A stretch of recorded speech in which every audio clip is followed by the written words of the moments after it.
Well, you guys, we are here live and in color. Let me get us going here. Look, I know y'all are wondering, like, where are you guys at? Y'all are in a different spot. We got our music playing. This is how we do it. I hold it back. Full got clean his glasses. Y'all know we are live. We just be doing the most. Yep. Today we are in our room. I was working earlier and I told Full, I said, you know what? The backdrop looks kind of nice. It's different. Okay, turn it some. Okay, perfect. So what's been going on, everybody? I know y'all still got some ribs left over. Y'all want to invite us over to eat some ribs tonight? Don't you got left over? Look, baby, I want no rib. I don't want no more ribs. I don't want nothing. Nothing to sound like barbecue.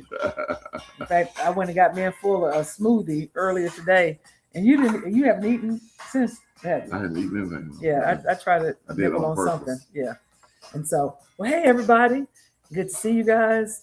Hopefully, well, we are live. I know we're live because we got some people on YouTube out there. And how was y'all's weekend? What's up, our girl, Burdell? Good to see you. Always, always. Then we got other people that are joining here. So happy post 4th of July. What's up, Yvonne Holmes and crew? Me and Full are hanging out here in a different little spot today. What's up, boy? What's going up, Shirley? Good to see you. And so, baby, what did you do this weekend? What did we do this weekend so we can get our show going? Rest. My God. On purpose. Purposely rested. Yes. And so let's see. Anything else in particular? So I'm going to change our name today because I want to add in what we're going to talk about. Y'all don't know. This is how we do it. This is how we do it. Hence the name of our segment for today and our song that we don't pay no royalty to Montel Jordan. But this is how we do it. All right, you guys. So we're going to get started. Hey, what's going on, Miss Norma? We love you guys too. Thank you so much. You guys, I think so. So, yeah. Look, my baby know how to do the music now. Got a little fade. Oh, we've been doing the music. We got the little fade. So we're in a different spot today. Same house. And so we just hanging out in the what you call our suite. Yeah. We don't call it our suite. And so, but we've had a good filled weekend. But like Fuller said, we rested. What did you guys do? What y'all cook? Friday, we rested. Friday, I can't remember back that far. Saturday, we went shopping and you rested had a a little meeting bit. Saturday or Friday or Saturday. I don't know when it was, but then on Saturday, I got up I made a decision that I was going to cook. I don't know why, because Fuller said I know why, because it was 4th of July, weekend, and I like to grill. But y'all, the grilling is different than you was when you was younger. It was hot out there too. And it was hot. I was like, okay, hold on. I should have took Full up on the offer, and that was to just kind of, hey, what's up, Doc Layton, and just went to the store and bought some barbecue. But no, I had to smoke some wings, and I made I smoked some few ribs and some hot sausage, and some hot dogs, and I don't know. I think that was it. And then I grilled some corn, and that was it. And I made a salad. Yeah. But that was enough. That's enough. I'm ready to eat now. That's what we're gonna have for leftovers. Right. We're gonna have leftovers. So Doc Layton, what y'all eat in New Orleans? I mean, not New Orleans, in Shreveport. What y'all do? Do y'all barbecue also, or y'all make some gumbo? But in any event, we're gonna let Doc Layton respond. Anybody else cook anything? We know y'all are gonna post it. Okay, so we got to get to it, you guys, because I know my buddy Rick barbecue. Did it miss normal? I'm sure. You're talking about late. Hey, Full is open. You right on time. Oh, we did see some fireworks now. Yeah. We walked outside. Man. Oh yeah. And our neighbors that are on out in the Ebenezer field, on the other side of the field. Man, they had some awesome fireworks. I think they hired somebody. They had to. They had to. That was professional. Yeah, this was like you going downtown area to look at fireworks.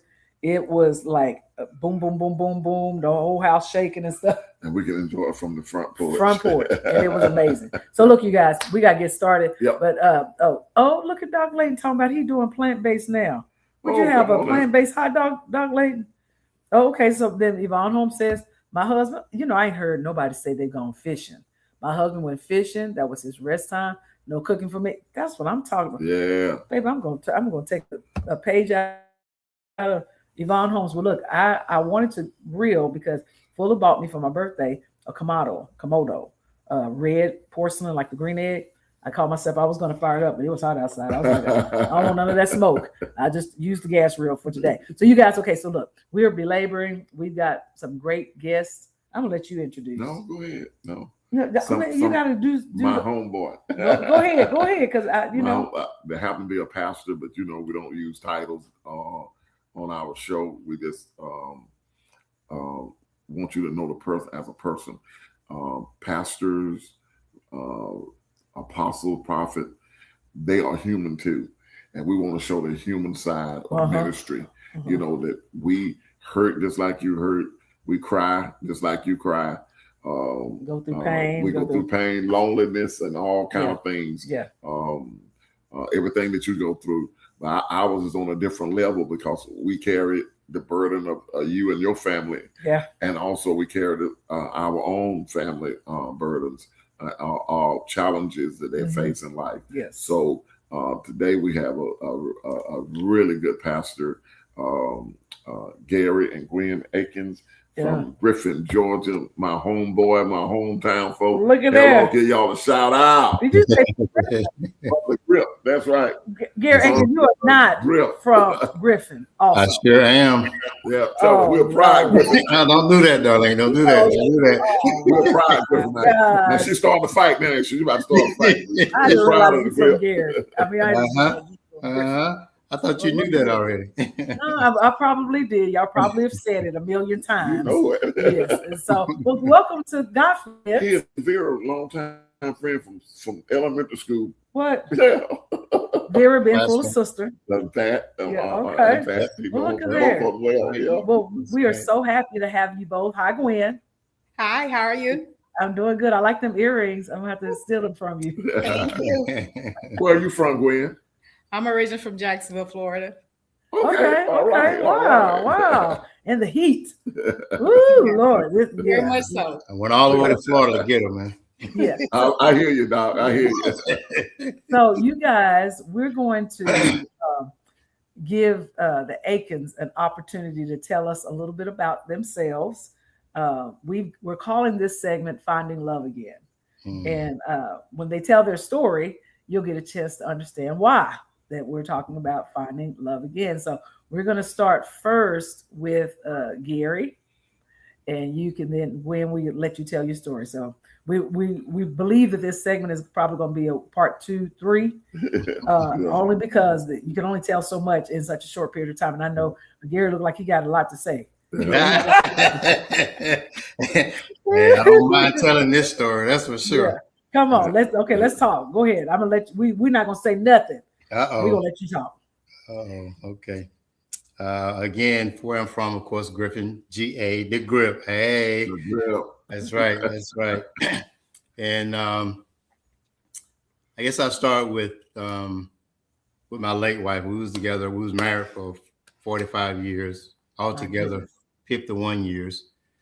And of course, I've shared the story with Kenny as far as what I went through, and he shared his story with me with his late wife, of course. Anyway, after a while of going through that sickness and all that she had going on in her life, I pretty much had just gave up in a sense as far as just. Let me back up. Hold on 1 minute. You're going too fast. You started. You started right in the middle. All about the end of the thing. How did y'all meet? You want to go all that far back? Yeah, we want to do that. You said you're a pastor of a church. You got a congregation. Where you living now? Right. You got a pastor of church. How long you been pastoring? Oh man, you want the whole got kids. Yeah. Okay. Basically, we can do that. What you did professionally to bring you up to speed to now. I mean, to where we are. Okay. All right. Well, again, from Griffin, born and raised, graduated high school. Of course, after that, went into the military. Okay. I served in the military for 3 years. I was in what they call radio teletype. operator, communication basically. Army security agents, what they call it. So you have to have a security clearance and things like that to operate in that particular field. I actually went in with the intent to retire, but of course the recruiting sergeant at the time in my unit in Germany told me I couldn't retire. I mean, re-enlist rather, and not really understanding why.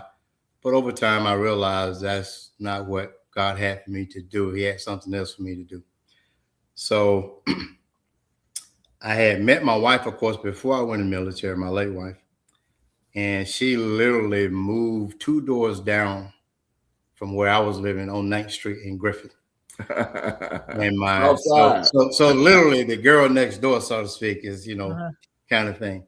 But anyway, my brother next to me, he came to me one day because I knew her older brother. He came to me and said, "Hey man, the girl down there, she asked about you." I'm like, "What girl?" He told me her name and everything. And of course, Kenny, the city park and recreation is right back of 9th Street. Right. So every day we would go down the street, go through the pass, as we say, through the woods and cross the golf course to get to the center. So when he told me that, I made it a point to walk through their front yard every day when I went to the center, every day. And she made it a point to sit on the porch every day to see me.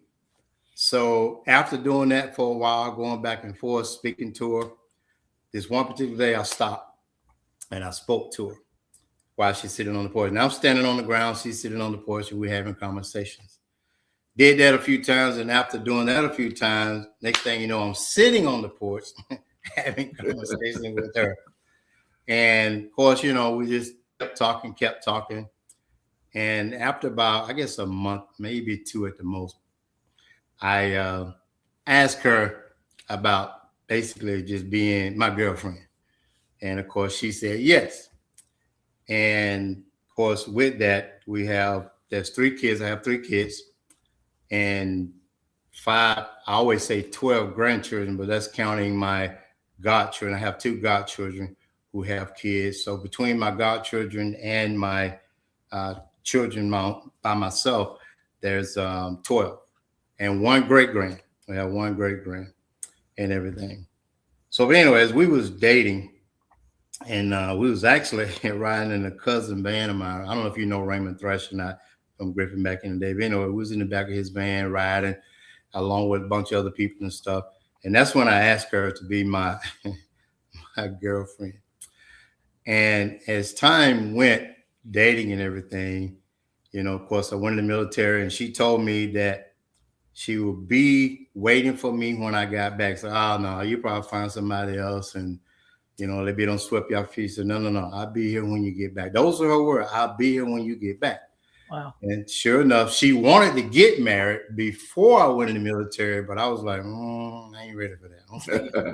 I'm glad I can do that. I ain't ready. You heard too many stories, right? I know that's right. I don't think I can do that one. So, but of course, she would write me and everything while I was in the military, because in basic training, we can only do letters after so many weeks when we was able to do that. And then after about 5-6 weeks of being in the military, we was able to start making phone calls. We would talk on the phone and things like that. And prior to me going to Germany, I was at Fort Dix, New Jersey for basic training. From there to Fort Devens, Massachusetts. From there to Fort Gordon in Augusta. And when I was in Augusta, I would drive home every weekend. I had to go see Virginia Akins. Anyway, there was 2 weekends I didn't get to come home. One weekend, they told all the soldiers we couldn't go nowhere. Another weekend, as soon as I drove off the post, literally got on 16, because 16 run all the way to Augusta. As soon as I got on 16, drove out the post, the car broke down. Flywheel broke. So I couldn't come home that weekend. And here's the thing, when I would come home every weekend, I would bring my uniform. She would always wash and starch up my uniform so I can take back with me and everything. I'm like, okay, yeah, she just might be the one here. How old are you at the time? Pastor, how old are you at the time? At the time, I went in at 19. Well, I had just turned 19. So I went in at 19. So, but fast forward, when I got to Germany and everything, I was in Germany for 2 years. And I came home on leave the first year after being there. And of course, you know, she was, like she said, she was still there waiting for me. You know, things were getting closer, getting tighter. And then when I got out of the military, she said, we're going to get married.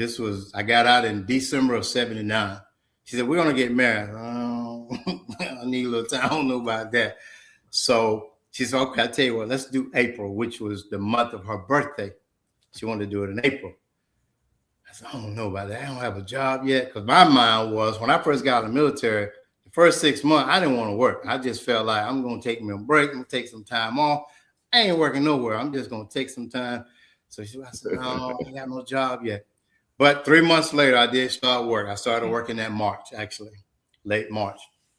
And so she said, okay, well, we're going to get married in June and that's it. And we actually got married in June. June 28th was actually our anniversary when we got married. So going through those years, I must say the first probably 10, 12, 13 years, I really loved her. And I know she loved me, but I did not know how to love her. I just did not know how to love her. Wow. I mean, there were things that I did by way of respect. I always had the utmost respect for her. I would never use choice words in front of her, never use choice words in front of the kids, elderly people, or any other kids for as that go. But you get me around the fellas, of course, you know, I put it out there like a soldier. You're a soldier. I put it out there like a soldier. But I always had respect for her, though I would never use words like that around her or any other adults, to include ladies as far as that go. And as we, of course, continue to go. Let me ask a question. Why didn't you know how to love her? Why you didn't know this, basically? Well, you didn't know. Yeah. How did I know I didn't know? Well, once I got to the point of being back in church, because when I went in the military and I came back home, I wasn't even going to church. Matter of fact, when we first got married, it was like on Sundays, baby, she would take the kids to church. I said, well, I'll be here when you get back. I'm going to stay and watch football. Sunday was my day for football. I would watch the 1 o'clock game, the 4 o'clock game. I wouldn't go to church because I had to stay home and watch football. That's just how bad it was. But one day she came to me one Saturday after so many years. Now, when the kids had programs that they were in or any special thing going on, I would go then. But other than that, I wouldn't go.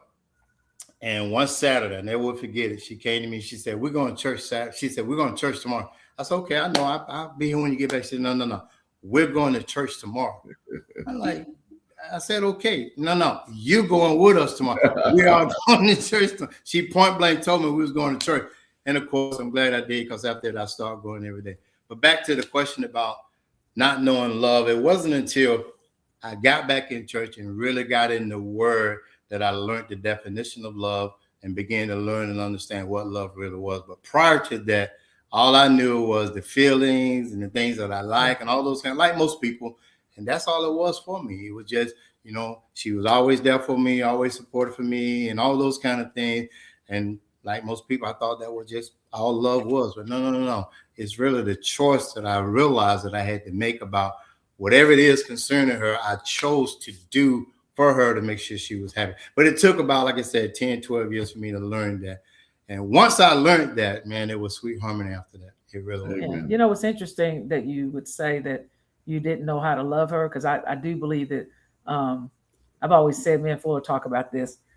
Our younger generation, they get married so early sometimes, and they don't know what love looks like, right? And so they marry with the hopes of the love is the feeling, right? The emotion, you look good, you smell good, and you got a good job, and I don't want to be in the house with my mama no more, or I want to have sex, or so we get married for all these different reasons, and so you don't, especially as a young man. You were 19?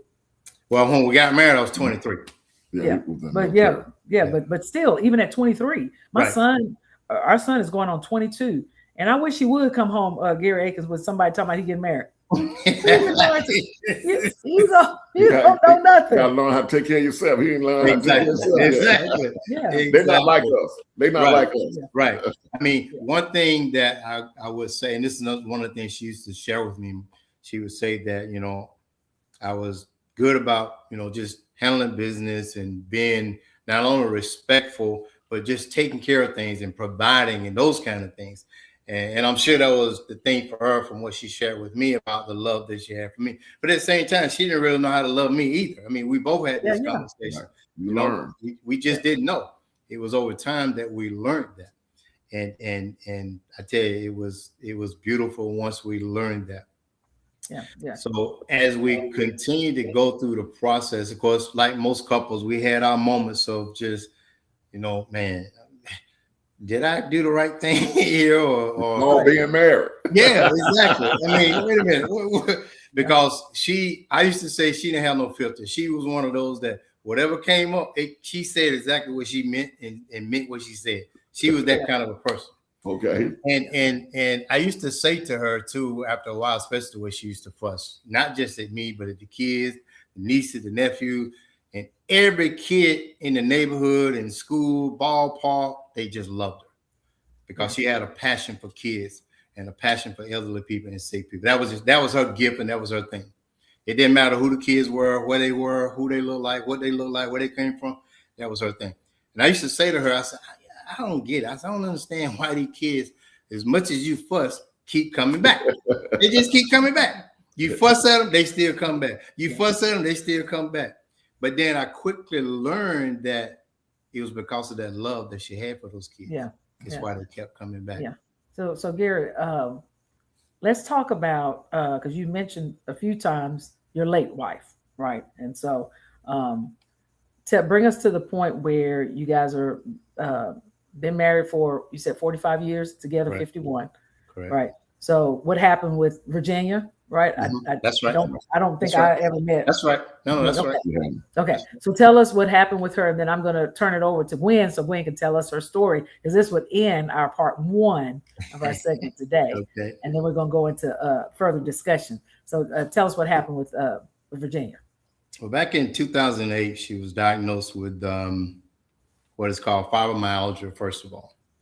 And that's what's considered overactive nerves, to where your body, your complete body is constantly in pain. I mean, pain. It's always painful. Some days more severe than others. As well as she was diagnosed around that same time frame with rheumatoid arthritis. So she was always in pain, always in pain. But she never would stop. She would never let on. She would continue to do and just continue to go. So as time went, later on, after so many years after that, it was about 2018. Yeah, 2018, 19. She was diagnosed, 2019, she was diagnosed with dementia. Oh, wow. And how old was she at that time? She was early 62, 63, maybe. Somewhere like that. Yeah, she was, she was in her early to mid 60s. And, but anyway, so in the beginning, it was like off and on, intermittent. Some days, she functioned pretty well. Some days she wouldn't. But then over time, I could see the memory and things like declining as far as being able to function on her own and things like that. And as time went, when I say how much it saddened me to see this take place, I mean, it was just hurtful because she was always the one that was caring for others and doing for others. Yeah. And I always told her that I thought she would be the one caring for me as we got older versus me caring for her. So as time went, it got to the point to where I literally had to just pretty much take care of her. It's like, having a child, 2-year-old, if you will, to where from a safety standpoint, preparing food, cleaning, the whole 9 yards. I was pretty much doing everything. And couldn't even leave her by herself. It had got to that point. I couldn't leave her by herself. And that went on for about a good 4 years that I had her at home, that I was having to do a lot of those things. And didn't realize it in the beginning, but I come to realize that even though I was sleeping at night, I wasn't resting. Right. It's kind of like having a newborn baby at home. You're always on alert, listening out for things, listening out for her to get up and just getting into things, stuff like that. So it went on with all of that. And after 4 years, there was some things starting to happen from a safety standpoint that I was so concerned about. Things being, put toward the mouth that could easily hurt her or maybe even, kill her. to include messing around, walls, just things from a safety standpoint. So I knew then, I got to do something. I got to do something. But we had discussed in our early years of marriage that nursing home was something that we just didn't want to consider for one another. I was going to take care of her. She was going to take care of me, etc. Although I thought it was going to be her just taking care of me for the most part.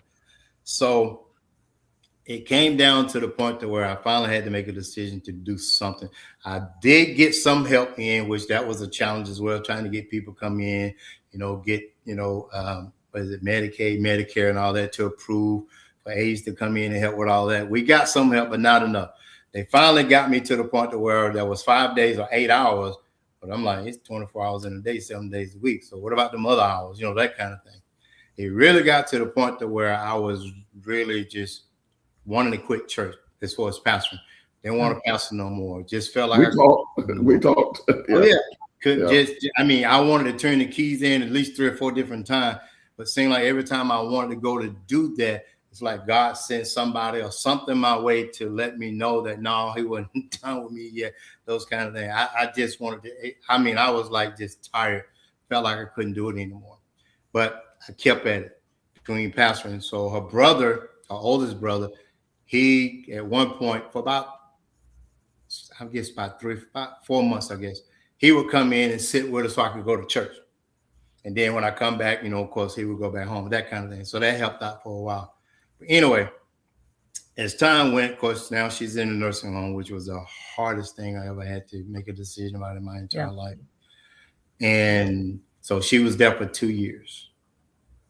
And one thing Bishop said, and somebody else, I had several people say things to me, which we can talk about that maybe in the next segment, but there's one guy, longtime childhood friend of mine, we grew up together.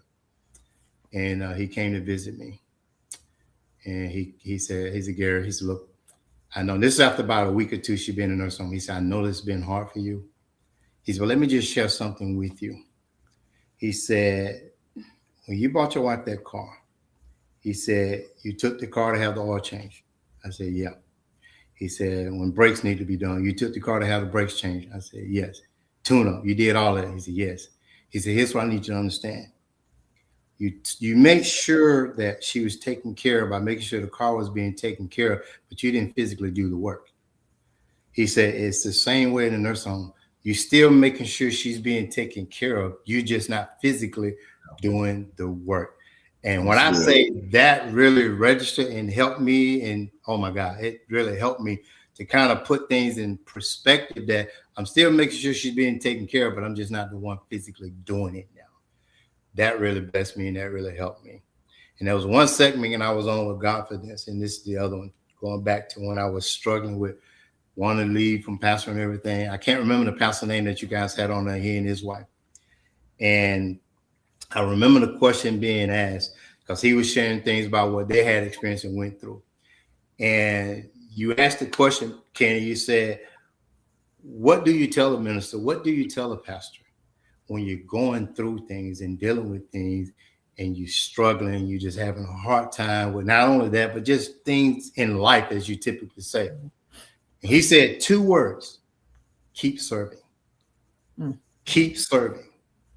Those 2 words, they blessed me so much with what I was dealing with and going through. That night afterwards, I literally got a piece of paper and wrote it in big letters, keep serving. And I put it on the mirror in my bathroom. So every time I would go in there, I would see that. And every time I start feeling some kind of way about what I was going through and dealing with, it would remind me to keep serving. And of course, it had to do with remembering the love that God has for me and everything and stuff like that. And I tell you, man, that was such a blessing to me. And like I said, maybe in the next segment, I can share with some of the things that Bishop Fuller shared with me as well that helped me through all this as well. Man, I tell you, after going through that and she transitioned, I never thought I would love again, never be in a relationship again, which I can share that part of that story with and what I went through during that time as well. And what year was that she passed? She passed in 2025. That's 2025. So this past how long was you a caregiver? 6 years. Okay. Ooh, 6 years. Wow. Man. I salute you, brother. 4 years at home, and then of I course salute you, boy. So 2025. So then you said I never thought I would find love again, or even looking, right? Nope. In fact, there are, what you may not know, Pastor Gary, is that there are a lot of people who watch Godfidence, and that's how we started the show. Gwen, is that we started based on both Full and I have lost a spouse, and the story we wanted to, didn't know we were looking for love, but love found us, right? And we found it in somebody that an unusual experience of finding a person you would never ever think that you would ever run into. Right. And for us, our journey wasn't long at all. And so, but I would like tonight, even though I know we're right at the hour, I would like to give Gwen the opportunity to do her introductions, and then we can go into part 2 next week. And then we'll start asking you lots of questions. It ain't over yet. The FBI over here. Sister Gwen, tell us your where do you story. want me to start? You can start. You were married before, not married, got kids, Just your journey. Okay. Again, I'm originally from Jacksonville, Florida. Mm-hmm. I graduated from Samuel Wilson High School there. After I graduated, I actually got married at 18. Ooh. I got married. I got married at 18 years old, and I had 2 sons. And I worked at the University of North Florida for several years, and then I became employed with Delta Airlines. Okay. So I was with Delta for about 23 years. I transferred from Jacksonville with Delta to Atlanta in 1985. And so I've been in Atlanta ever since 1985, raising 2 boys, being a single mom at that particular time, because I got a divorce from my previous husband. And you were married for how long again? Huh? How long were you married for? I was married for 11 years the first time. Okay. And so I moved to Atlanta with the boys. At that time, they were 5 and 9 at that time in 1985. And so I worked at Delta. And after working with Delta for so long, I just got kind of tired of, working and still having to raise kids. I wanted some flexibility in my life, And so then I decided to go to real estate school. So I went to real estate school and got my certification as a real estate agent. And I've been doing that for about 27 years now. Wow. And so, raising my kids. And so I had a relationship prior to me moving to Atlanta, but we had split up. But that person followed me to Atlanta. And eventually, years that passed, we ended up getting married. Oh, okay. So we got married, and I was in that relationship about 15 years until he passed. He had leukemia, so he passed from leukemia. So after that time, I was back single again. And I've been single since that particular time up until Gary, which I thought I would never get married again. And you were living in Atlanta still? Yes. I was still Were here. You a caregiver as well? Pardon me? Were you a caregiver as well? No. Okay. No. And so I've dated, from the time that he had passed away up until last year sometime, and just got tired, of going on these different social media pages, going out on dates and things like that. And I'm like, I'm just fed up. So I was like, done, That dating life for both of you, Pastor Gary, did you date at all? Besides, no. Okay. No. Okay. So when you dating, and as a woman to another woman, having tried that social media and social dating and all of that, it is a nightmare. I don't care how old you are. It is. And so you finally decided to just stop. I just decided to stop. I mean, I would go back and forth, from this social media to that social media, thinking it was going to be a difference in the men and everything. But you would see the same people from one to the other most of the time. Cray. What you said, turning pages. Like whatever you call it. I mean, swiping left. Right. Exactly. He was like, this person go to my church. Oh, wait, hold on. This person go, work at my other company. Oh, hold on. And then, you've got the scammers out there, so you have to be very careful, as a woman, to protect yourself from those type of people. But I would say, the people that I did go out with and date, they were nice guys. They were really nice guys, but they just wasn't the right one. Yeah. So let me ask you a question then, Gwen. So then you're living in Atlanta. Gary, you are in Griffin. No, he lives in. I actually live in Locust Grove right now. Oh, that's the one. Locust Grove. So how y'all come across each other in Locust Grove? Did you go to his church? I didn't even know Gary. Okay. So how y'all? We actually crossed paths several times because his first cousin, is my best friend. Well, let me tell you that story. As she said, my cousin, it was one Friday. This was back in April of 2025. So we talking a few months after my wife had passed. And I had a question for her. So I called her that Friday evening. And when I called my cousin, that is, and she texts back saying, hey, I'm making at a concert with my friend Gwen. I'll call you back tomorrow. I'm like, okay, enjoy, have a good time. That was that. Well, about a half an hour later, she texts me again. Only this time, she sent me a picture of her and Gwen, which she typically do. When she goes somewhere, she'll send me a picture where she's at, that kind of thing. So she sent me a picture. I'm like, okay, good, nice. That was that. Time went by a few days, and all of a sudden, I'm thinking about this picture. She called me, of course, that weekend. How was your weekend? How was everything? Everything was good. As I saw the picture, yes, my friend Gwen, we've been best friend, blah, blah, blah, 15, 20 years, whatever it is.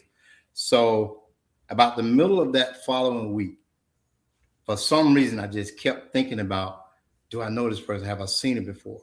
And my cousin said we've been to her house and Gwen was there. We've been to, of course, her dad's funeral, which is my uncle. Gwen was there. We went somewhere else. Gwen was there. But of course, during these times, he was married. I was married at the time. Right. So, I ain't paying no attention to none of that. Anyway, so as time go, I'm thinking about this picture, trying to figure out, have I seen her before? Never could figure it out.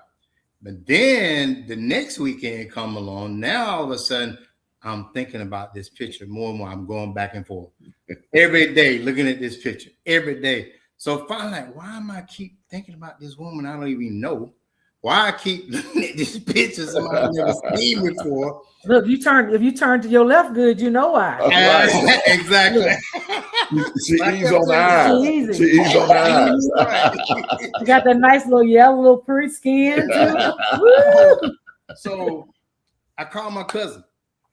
I said, her name is Angie. I said, Angie. I said, I don't know why. I said, but I keep thinking about your friend Gwen. I keep just going back looking at this picture. And you got to know, Angie. She just started dying laughing. She just started laughing. I said, I didn't call you to be laughing. I called you to try to talk to you about your cousin set you up. Yeah. So I said, and my words were, I said, I think I want to meet her. I said it just like that. I think I want to meet her. She said, okay, well, we can plan something, maybe bring her to church, maybe do lunch, dinner, talking like that. She said, but I'm leaving tomorrow, which was a Friday. I'm going out of town, but when I come back, I'll call you and we'll set something up. So, okay. Gary. So sure enough. Right. Until next week. Yep. We will continue this story. Absolutely. Part 2, as Gary and Gwen get a chance to officially meet. And we hear that now you said after 2 months, Virginia has passed, right? And that's about the time that you guys kind of met each other, right? No. It was more like June. We didn't meet until June. Yeah, we didn't meet until June. How many months is that? And I'm asking for a reason. 6. Because when Full and I met each other, maybe it was a month after Jean is his late wife, Gwen. And so Full and I knew each other from church, but it was probably about a month into all of that happening that we started having these conversations. We weren't dating or interested. So I'm saying this because people that have lost a spouse are on here. They're wondering, what is the time frame in which I'm allowed to be free again? Right. That I should, be okay with my eyes looking at somebody else. Like, is that wrong for me to have an interest in somebody else? Should I be asking about somebody else 6 months later? I had somebody tell me 6 months. Somebody literally said, "Oh, you're gonna take you about 6 months." Somebody told me that. Like, So there's no time frame. Go ahead. We was when we got really serious and we was talking about getting married. I told Pastor Dollar and I was saying, Darlene and I, probably gonna get married, but everybody tell us wait a year. He said, that ain't in the Bible. I know that's right. He said, what you waiting for? She got you looking good, you smiling every day. So what you waiting on? Look, we ain't seen this smile on Gary's face. And I just saw him last year. Yeah. So look, everybody, we are so sorry. Yes, Miss Norma, we have got to leave you guys hanging. Just like a good reality show. As Norma says, exciting. Y'all leaving us hanging.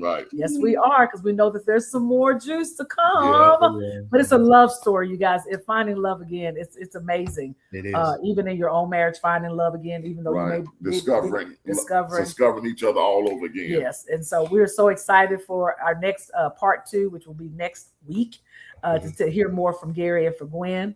And so, but you guys stay tuned. There's more than a shout out. My cousin Jimmy Harris. Hey Nick. Let me go through, because we like to just kind of do shout outs real quick. We see Jeff Glover. Jeffrey Glover's on here. We got a lot of Doc Layton was talking about, he was in Covington, Georgia this past weekend with his son in love. Okay. Yes. And then so Nick Scagaloni, one of our guests. If you guys haven't watched their segment, it's absolutely incredible. Good. We got all the way from the Caribbean. Watching this evening, we got some Thomasville. It's my cousin Thomas and Georgia, Jimmy Harris. Okay, and then look, Nick Scaglin says, Fanny said, tell Darlene hi. It was really, really good. You got to see that segment when Fanny closed us out, man. That was really good. Yeah. So, but I posted what one of the main things that I took from what you said, Pastor Gary, and that is keep serving. Yeah. Because oftentimes we go through the hurt. We're like, why God? Why'd you allow this to happen? Why me? Am I gonna be able to survive without my spouse? What's gonna happen to me? Fuller and I went through both of these, having these conversations ourselves. So look, you guys, we know that more is gonna come and be a blessing to you guys. So we're not gonna belabor. You guys jump off and come back next week. Thank God for this. And we want to thank our guest Gary and Gwen Akins, and we are so looking forward to the next part 2 of this love story. You guys, look, we love you. Y'all take care. Oh, okay. So Gwen may not know this. I know, Gary, you've been watching this. When we get ready to go out of here, we play a little music if Fuller could get his song together. And then look, come on, get your song together, baby. So look, we do a little dance, and this is how we do it. Yeah. We dance it out. Do a little kiss. You got a kiss. Here you go. We talking to y'all. Hey. This is how we do it, you guys. Stay tuned for next week. We'll see you guys next time on God. He be bopping. Yes.